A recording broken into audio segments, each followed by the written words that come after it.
Dear students, आज हम लोग एक्सरसाइज 5.2 के क्वेश्चन नंबर 16, 17, 18 को सॉल्व करेंगे। मोस्ट इंपोर्टेंट क्वेश्चंस हैं। 16th क्वेश्चन कहा जा रहा है determine the AP and 7th term exceeds the 5th term by 12। यानी कि एक ऐसी एपी आपको बताना है जिसका 3rd टर्म 16 हो और जिसका 7th टर्म 5th टर्म से 12 ज्यादा हो। हमने मान लिया कि इस एपी का फर्स्ट टर्म ए है। ऑप्शंस भी इस तरह सॉल्व कर चुके हैं। इस तरह के क्वेश्चंस में हमें दो लीनियर इक्वेशंस बनाना होती है दो वेरिएबल्स में, और वो दोनों वेरिएबल्स हमारा फर्स्ट टर्म और कॉमन डिफरेंस होगा। हम सबसे पहले पहली कंडीशन लगाएंगे, 7th term exceeds 5th term by 12। a3 equal to 16। a3 होगा a plus 3 minus 1 into d equal to 16। तो a plus 2d equal to 16 हमें एक इक्वेशन मिल गई। दूसरी इक्वेशन हम यहां से निकालेंगे।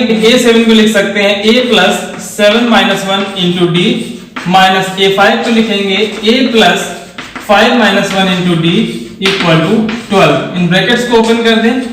a plus 6d minus a minus 4d equal to 12। a से a कैंसिल हो जाएगा। 6d minus 4d 2d equal to 12 मिला। यहां से हमें d की वैल्यू मिल गई 6। इजीली हमने d को निकाल लिया 6। d की वैल्यू मिलने के बाद हमें ये एक लीनियर इक्वेशन दी गई है। दो वेरिएबल्स हैं, एक वेरिएबल की वैल्यू हमें 6 मालूम है। अगर इस वैल्यू को हम यहाँ पर रिप्लेस करेंगे तो हमें a की वैल्यू मालूम हो जाएगी। a plus 2 into 6 equal to 16, a plus 12 equal to 16। तो a equal to 16 minus 12 means 4। a equal to 4 मिल गया, d इक्वल टू 6 मिल गया। अब हम ap फॉर्म कर सकते हैं। Therefore ap is a plus d, a plus 2d and so on। a है 4, next term 4 plus 6 10, next term 10 plus 6 16 and so on। इस तरह से हमने वो AP बता दी जिसमें 3rd टर्म 16 है और 7th टर्म 5th टर्म से 12 ज्यादा है। 17th question most important question है क्योंकि इसमें हमें nth term from the last निकालना है। आप सभी लोग जानते हैं nth term from the last का फार्मूला होता है L minus n minus 1 into d। This is nth term from the last होता है। nth term from the last L minus n minus 1 into d। d common difference होता है, n number of terms होता है। तो इस फार्मूले को आपको याद रखना है। इस एक्सरसाइज में इस फार्मूले बेस्ड सिर्फ एक ही क्वेश्चन है, लेकिन ऐसे क्वेश्चंस आपको कई मिल सकते हैं, एग्जाम में भी आ सकते हैं। तो nth term from the last होता है L minus n minus 1 into d, जहां पे L होता है लास्ट टर्म। अब आपको जो AP दे दी गई है 3, 8, 13 and so on, last term दे दिया गया 253। तो इस AP में हम इसी फार्मूले को अप्लाई करेंगे। हम लिखेंगे इन द गिवन AP, तो हम अब लिख देंगे 20th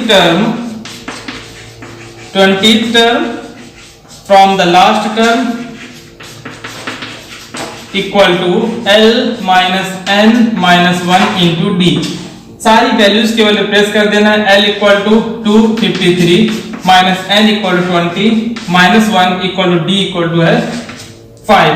253 minus 19 into 5, 253 minus 95, 253 minus 95 equal to 158 हो जाएगा। 20th term from the last is 158। हमने फार्मूला अप्लाई किया है L minus n minus 1 into D. केवल इस फार्मूले को आपको याद रखना है। इस फार्मूले को हम तब अप्लाई करेंगे जब हमें nth term from the last term निकालना हो। 18th क्वेश्चन में कहा जा रहा है the sum of 4th term and 8th term of an AP is 24 and the sum of 6th term and 10th term of the same AP is 44। Find the first 3 terms. Means हमें सबसे पहले a और common difference d निकालना है। हमने मान लिया let a is the first term and d is the common difference of this AP। अब हम लोग अकॉर्डिंग टू क्वेश्चन ये कह सकते हैं, सेकंड एक कंडीशन कही जा रही है the sum of 6th term and 10th term is 44। तो a6 plus a10 equal to 44। आप देखें a4 की वैल्यू हम लिख सकते हैं a plus 4 minus 1 into d plus a8 की वैल्यू लिख सकते हैं a plus 8 minus 1 into d equal to 24 है। a प्लस 3d यहां से मिलेगा प्लस a प्लस 7d मिलेगा इक्वल टू 24। a और a जोड़ दिया 2a plus 3d plus 7d 10d equal to 24। पूरी इक्वेशन 2 से डिविजिबल है, 2 से डिवाइड कर दें तो a plus 5d equal to 12। ये हमारी फर्स्ट लीनियर इक्वेशन बन गई है। दो वेरिएबल्स हैं a और d। इसी तरह से हम दूसरी लीनियर इक्वेशन यहां से निकालेंगे। a6 को लिख सकते हैं a plus 6 minus 1 into d, plus a10 को लिखेंगे a plus 10 minus 1 into d equal to 44। ये सिक्स्थ टर्म है, a plus n minus 1 into d formula हम अप्लाई कर रहे हैं। a plus 5d plus a plus 9d मिलेगा equal to 44। Variables को हम लोग ऐड कर लें, a में a जोड़ देंगे 2a plus 5d plus 9d 14d equal to 44।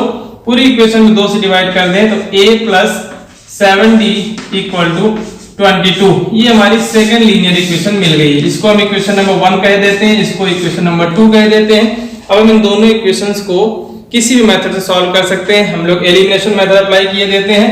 पहली इक्वेशन है a plus 5d equal to 12, दूसरी इक्वेशन है a plus 7d equal to 22।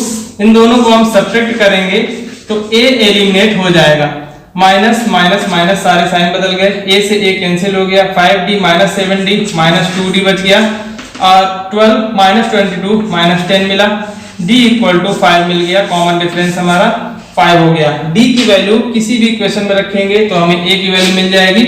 यहाँ पे हम d इक्वल टू 5 अगर रख दें तो a plus 7 into 5 equal to 22, a plus 7 5 35 equal to 22, तो a equal to 22 minus 35 minus 13, a equal to हमें माइनस 13 मिल जाएगा। a और d की वैल्यू मिल चुकी है, हमें फर्स्ट 3 टर्म्स निकालना है तो हम आसानी से बता सकते हैं। फर्स्ट